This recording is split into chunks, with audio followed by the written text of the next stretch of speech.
Hello and welcome back to my video blog. We're going to be here every week between now and the election. Hopefully maybe we could do some afterwards as well.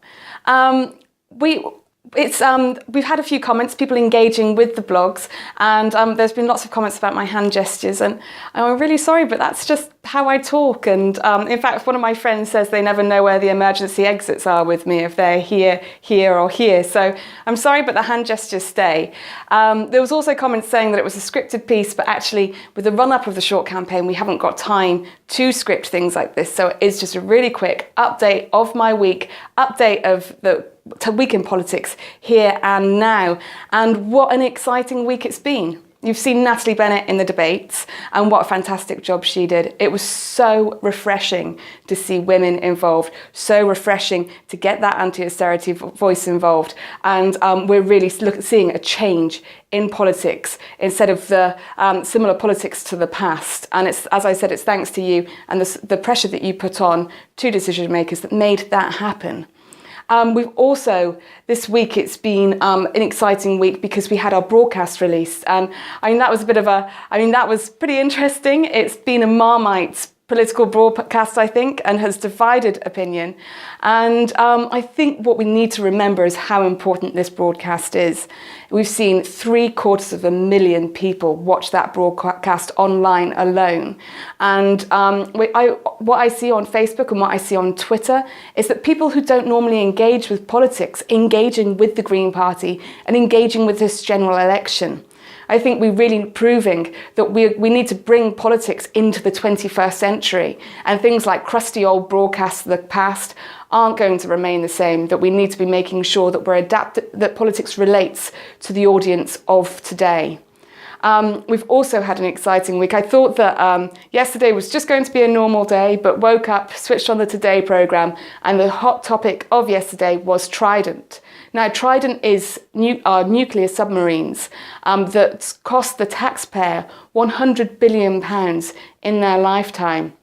But what we at the Green Party are saying, and the other parties are saying, that we need to reinvest in these, that we need to build new nuclear weapons that we believe are relics of the Cold War.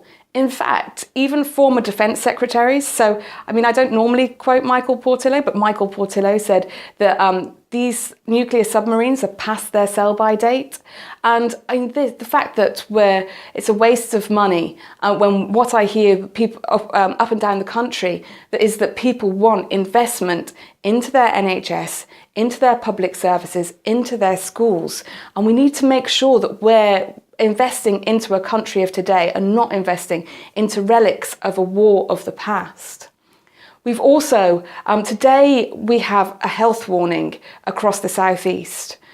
We've had such high levels of air pollution that people who have been warned not to go outside if they've got issues with breathing as a result of the high levels of air pollution.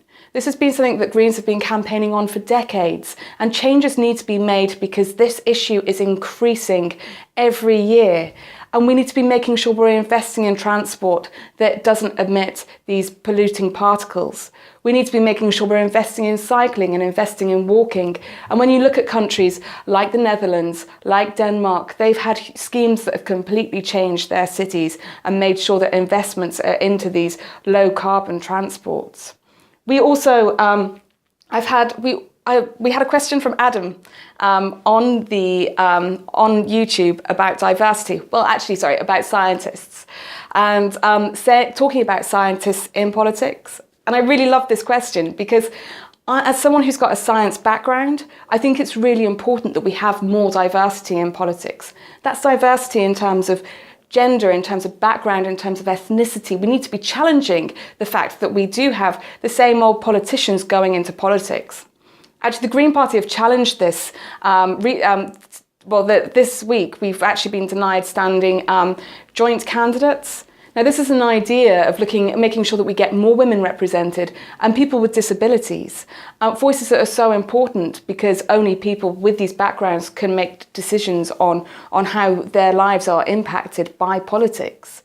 And we were actually denied this opportunity. There's no law against it, but we really wanted to have that choice, that opportunity for full-time mothers or people with disabilities to get into Parliament and add more diversity into the House of Commons.